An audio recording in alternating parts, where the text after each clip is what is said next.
In the first level for rugby, which is foundation, there are slight opportunities that the individual can take on to make themselves become better.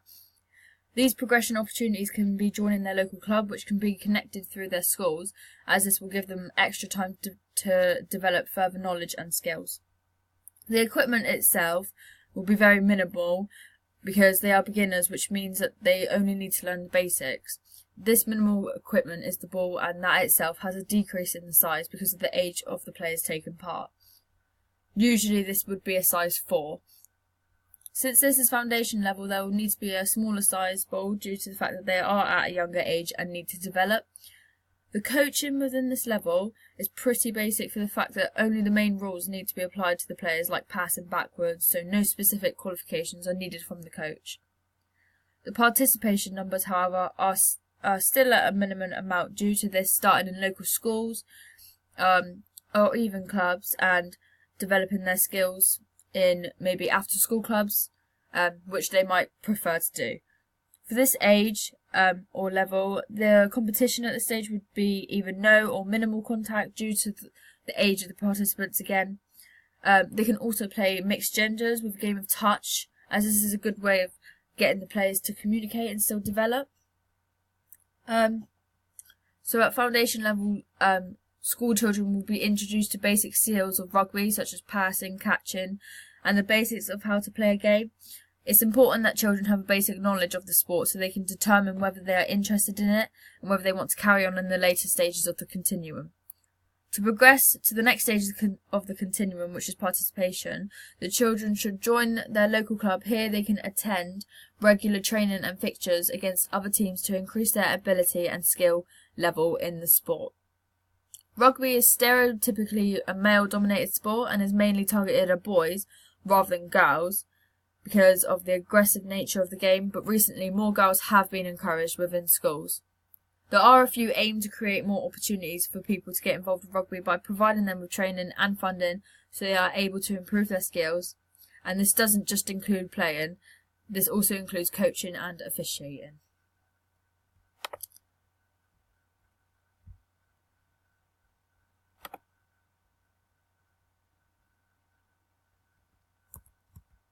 So the next level is participation level. At this stage, the children will be playing for their local teams and continuing to develop a stronger interest in the sport.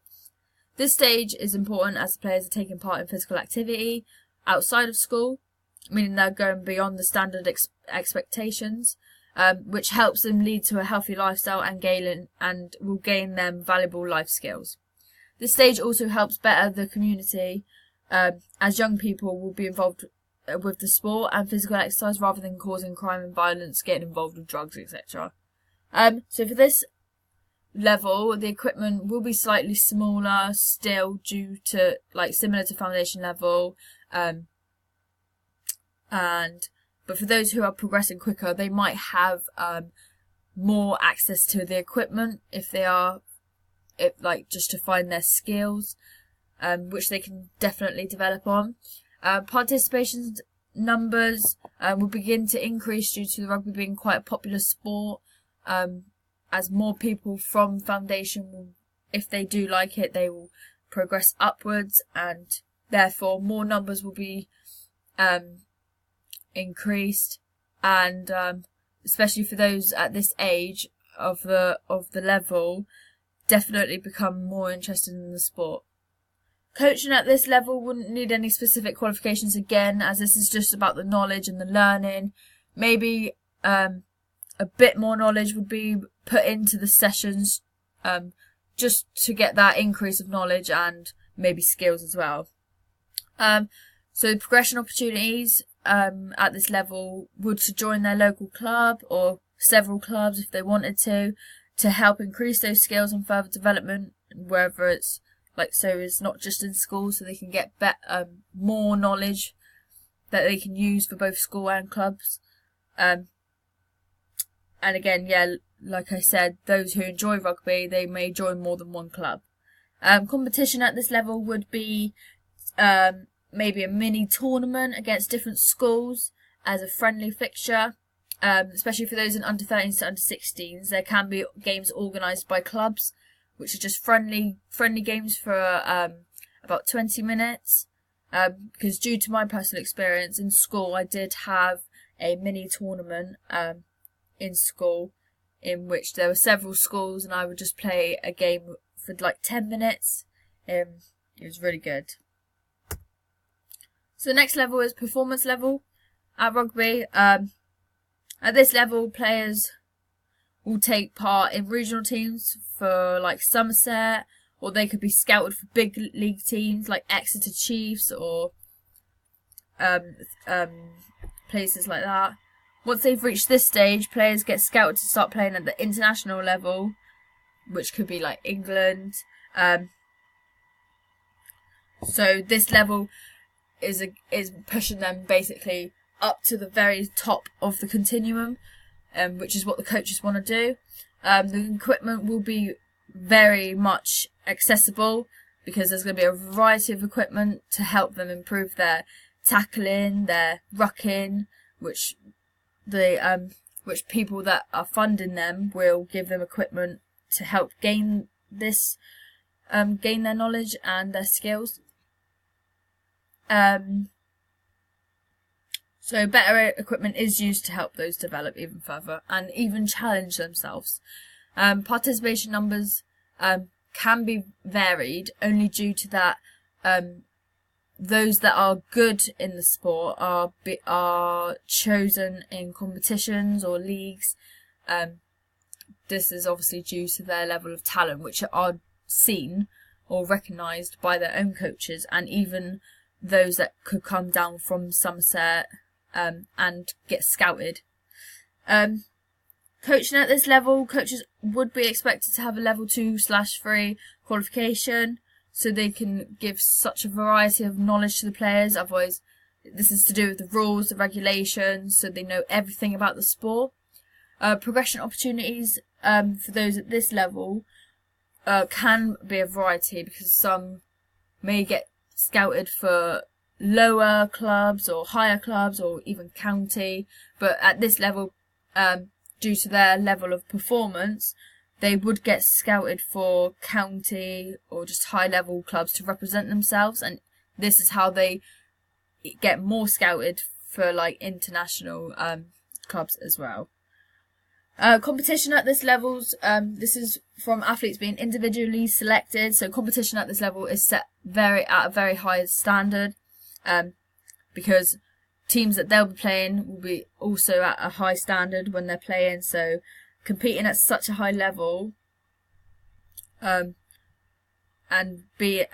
just being able to perform at a high level, coaches will expect their players to perform at a high or to their best ability.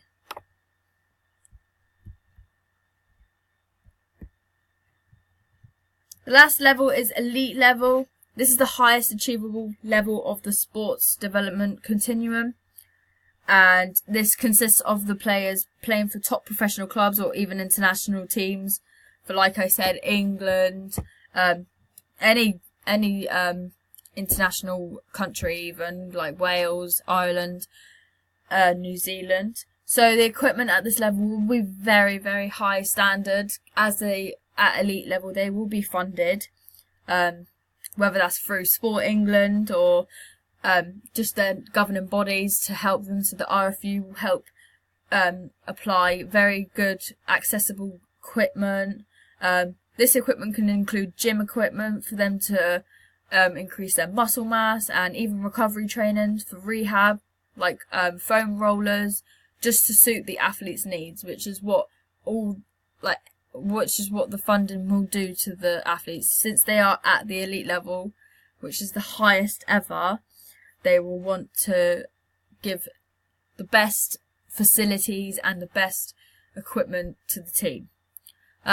Participation numbers at elite level, a squad of at least 35 players are needed. So a squad in rugby is normally 15. However, you can take 35 players. This is in case of injuries, so subs will come on. And this is obviously for the starting team will need replacement players for their own positions. but obviously they're not going to take on 35 players if they're not meeting the elite standard. Progression opportunities at this level, it just gives the opportunity for the players to show off their amazing talent that they can do since they've got to this level of playing for their country in the highest of the leagues. And this is obviously which they have developed from, whether that's playing for high-end counties or even universities. And obviously if they achieve playing for their country, there's no further that they can go. Coaching at this level is set to be a very high level of coaching for a team of elite rugby players. Not just the coach itself who is training them, but a variety of other coaches have their input within the team. So this is physios, physiotherapists, sports massage, nutrition, fitness. These will all input into the team to make them be the best they can be. Competitions at this level are performed obviously at a very high standard again, as they are competing against other elite teams across the country, so they'll be travelling around the whole world just to play these other countries. So competition is set very high, so it is important for the athlete to stay at that high level.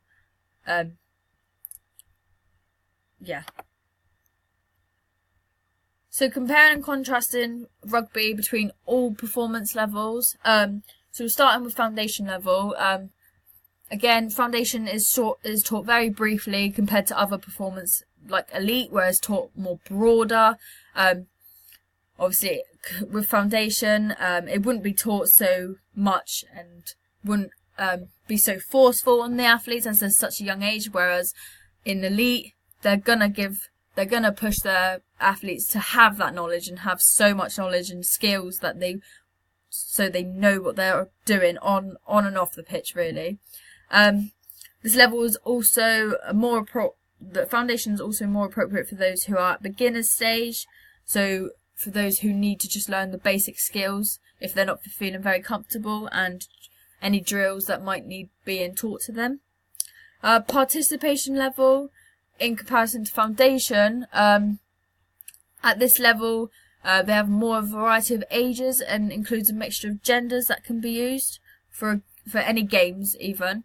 At this level both genders can take part, but that's only using touch, whereas compared to like performance levels, only male and female, there'll be only male and female teams. And